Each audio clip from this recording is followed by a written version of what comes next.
여호수아 9장 16절에서 27절 말씀입니다.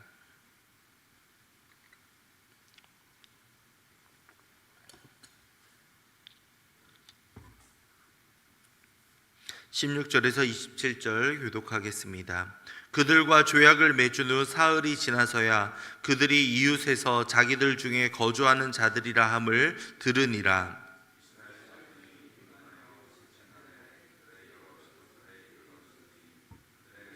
들은 기브온과 베롯과 기럇 여아림이라. 그러나 회중 족장들이 이스라엘의 하나님 여호와로 그들에게 맹세했기 때문에 이스라엘 자손이 그들을 치지 못한지라. 그러므로 회중이 다 족장들을 원망하니 회중에게 이르되 우리가 이스라엘에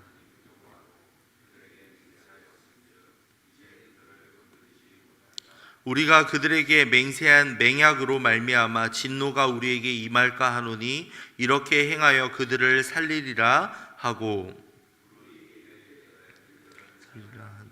족장들이 그들이 온 회중을 위하여 나무를 베며 물을 깃는 자가 되었더라.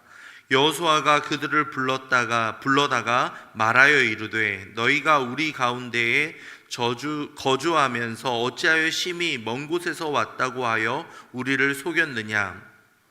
너희가 저주를 받나니 하나님의 집을 위하여 나무를 베며 물을 깃는 자가 되리라 하니 그들이 여호수아에게 대답하여 이르되 당신의 하나님 여호와께서 그의 종 모세에게 명령하사 이 땅을 다 당신들에게 주고 이 땅의 모든 주민을 당신들 앞에서 멸하라 하신 것이 당신의 종들에게 분명히 들림으로 당신들로 말미암아 우리의 목숨을 잃을까 심히 두려워하여 이같이 하였나이다. 이제 해다가 당신의 손에 있으니 당신의 의향에 좋고 옳은 대로 우리에게 행하소서 한지라. 여호수아가 곧 그대로 그들에게 행하여 그들을 이스라엘 자손의 손에서 건져서 죽이지 못하게 하니라. 그날에 여호수아가 그들을 여호와께서 택하신 곳에서 회중을 위하여 여호와의 제단을 위하여 나무를 패며 물을 깃는 자들로 삼았더니 오늘까지 이르니라. 아멘. 오늘 말씀을 통해서 우리는 기브온 주민들의 실체가 드러나는 장면들을 마주합니다. 조약을 맺고 이제 3일 정도 지나자 그들이 가까운 곳에 사는 가나안 사람들이라는 것을 듣게 됩니다. 이제 3일이라는 시간은 성경에서 종종 이제 자주 등장하는 기간인데 바로 어느 정도 지났다라는 것을 말해주고 있죠. 이스라엘은 사실 여부를 확인하고자 이제 사람들을 보냈었고 이들에게 이제 가나안 사람들이 반응을 보이자 우리가 속았구나라는 사실을 깨닫게 됩니다. 그들은 기브온과 그비라와 브에롯과 기럇 여아림이라는 네 성읍에 사는 사람들이었습니다. 이후에 이 성읍들은 모두 베냐민 지파에 속하는 지역이다라는 것을 우리는 알 수 있습니다. 이 도시들은 모두 예루살렘에서 북서쪽으로 8km에서 15km 정도 떨어진 곳이었다라고 그렇게 보시면 되겠습니다. 이스라엘이 속았다라는 것은 참 억울하고 답답한 일이죠. 하지만 이들이 실수했던 것이 있는데 바로 그것은 하나님의 이름으로 언약을 맺었다라는 사실입니다. 언약을 지키기로 맹세까지 했기 때문에 어찌할 방법이 없게 된 겁니다. 구약에서 맹세라는 것은 굉장히 엄숙한 행위였습니다. 맹세한 자가 꼭 지켜야 한다라는 것을 전제하고 있죠. 그렇기 때문에 화가 난 백성들은 지도자들을 원망하기 시작합니다. 18절입니다.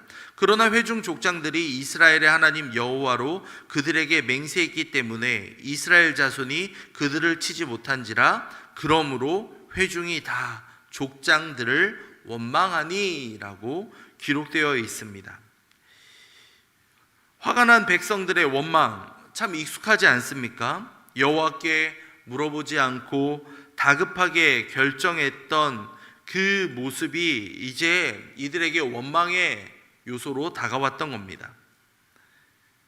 지도자와 백성들 사이에 원망과 불신이 가득한 이스라엘의 모습이 참 이스라엘과 동맹하기 위해서 그들의 뜻을 합하였던 기브온 사람들의 하나됨과 대조를 이루고 있습니다.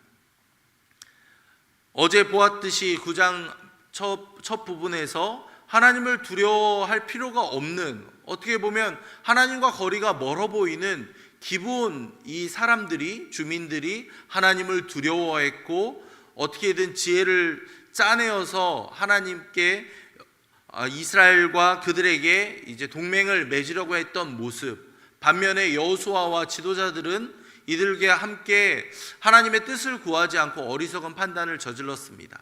오늘 말씀에서도 마땅히 하나님을 묻고 하나님께 나아가야 하는 이들은 그들 역시 다시 한번 하나님께 묻지 않고 그들이 생각했을 때 가장 지혜로운 방법들을 택하여서 결정을 해 가고 있습니다. 이건 역시도 인간이 보일 수 있는 한계를 보여주고 있죠. 연합할 수 없는 이들이 하나님을 두려워해서 연합하고 있고, 마땅히 연합해야 되는 사람들이 원망과 불신에 차 있는 겁니다. 원망하다라는 이 단어는 이스라엘의 광야 생활을 연상시키는 대표적인 동사입니다. 이스라엘은 모세와 아론을 매 순간 원망합니다.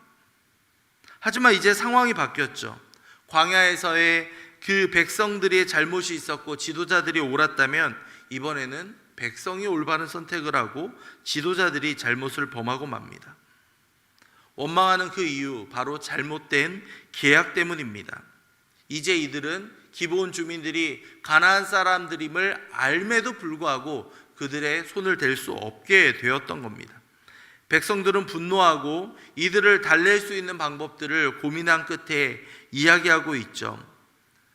19절과 20절을 보면 모든 족장이 온 회중에게 이르되 우리가 이스라엘의 하나님 여호와로 그들에게 맹세하였은즉 이제 그들을 건드리지 못하리라 라고 말하고 있고요. 우리가 그들에게 맹세한 맹약으로 말미암아 진노가 우리에게 임할까 하노니 이렇게 행하여 그들을 살리리라 하고, 마지막에 보시면 그들에게 이제 회중을 위하여 나무를 패며 물을 깃는 자가 되었다라고 알려주고 있습니다. 하나님의 진노가 우리에게 임할까 봐 그들을 내버려 둬야 한다라고 이야기하는데, 그 근거는 바로 하나님의 이름으로 맺은 언약 때문이었습니다. 기브온 사람들이 자신들을 속여서 맺은 언약이기에 어떻게 보면 이스라엘이 정말 원한다면 이것을 무력으로 파기하고 제압할 수도 있었겠죠. 그러나 이 모든 결정들의 상황들은 말씀드렸지만 하나님께 묻고 하나님의 판단에 맡기면 되는 상황입니다. 그런데 이들은 또다시 실수를 범하고 있습니다. 스스로 어떻게 했습니까? 하나님께, 여호와께 묻지 않고 그들을 살리리라고 화친을 맺었던 그 14절과 15절의 말씀이 다시 한번 반복되고 있는 겁니다. 하나님, 우리가 이들에게 속아서 잘못된 언약을 맺었습니다. 그럼에도 불구하고 이들을 우리 중에 내버려 둬야 합니까? 아니면 하나님의 이름으로 맺은 언약이기 때문에 이들을 지혜롭게 어떻게든 하나님의 뜻대로 판단하고 행동해야 됩니까? 다시 한번 하나님께 물을 수 있는 기회가 있었는데 이들은 어떻게 합니까? 스스로 생각했을 때 허드렛 일을 시키면서 백성들의 여론을 달래고 있습니다. 여호수아가 이야기하죠. 후반부를 보시면 뭐라고 기록되어 있습니까? 그러므로 너희가 저주를 받나니 너희가 대를 이어 종이 되어 다 내 하나님의 집을 위하여 나무를 패며 물을 깃는 자가 되리라 하고, 이들에게 저주를 내리며 이야기합니다. 여호수아가 이럴 수 있는 권한이 있습니까? 지도자이기 때문에 당시에 하나님을 믿지 않는 사람들은 이보다도 더한 결정을 쉽게 할 수 있었겠죠. 하지만 하나님이 세운 지도자라면 이렇게 함부로 축복을 내리거나 함부로 저주를 내려서도 안 되었던 겁니다. 여호수아가 했던 이 행동은 이스라엘의 그 원망의 여론을 잠재우기 위해서 그들이 하기 싫은 일, 그들이 하는 허드렛 일을 이들에게 시킴으로 말미암아 백성들의 여론을 잠재우려는, 어떻게 보면 굉장히 눈치 빠른 행동을 했던 겁니다.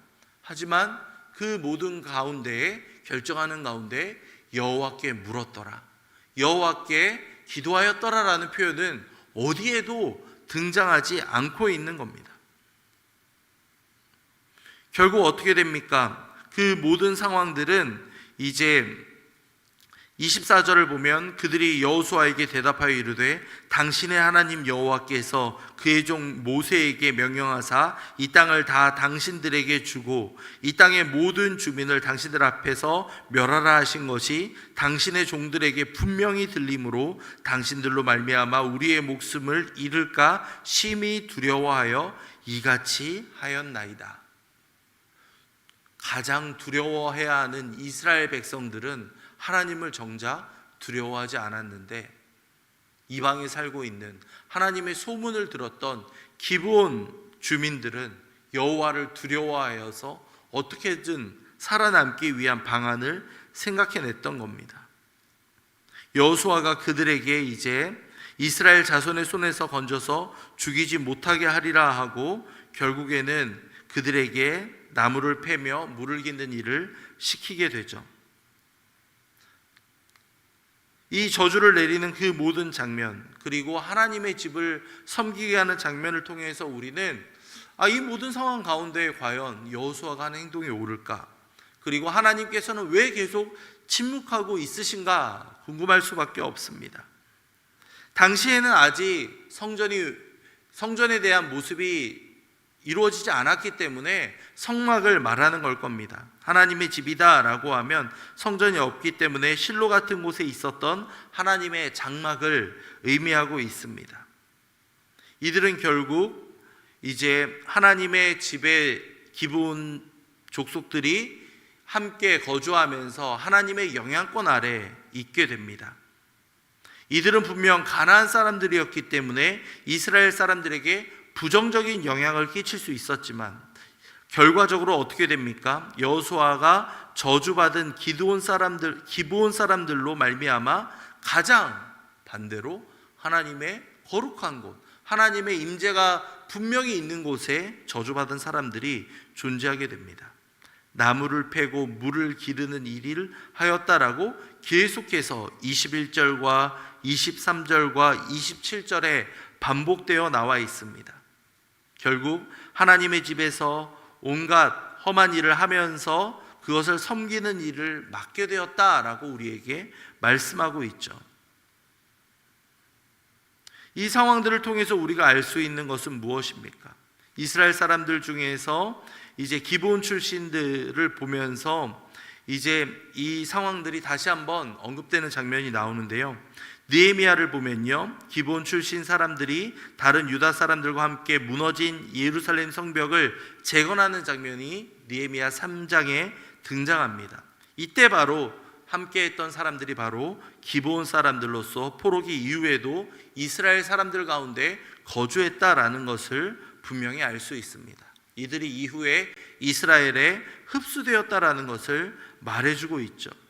라합의 후손들처럼 이들 역시도 함께 하나님의 은혜 가운데 머물게 되고 있습니다. 이들에게 선택은, 이들이 생각했던 결단과 이들의 판단은 하나님을 두려워하는 데 있었습니다. 우리도 마찬가지 아니겠습니까?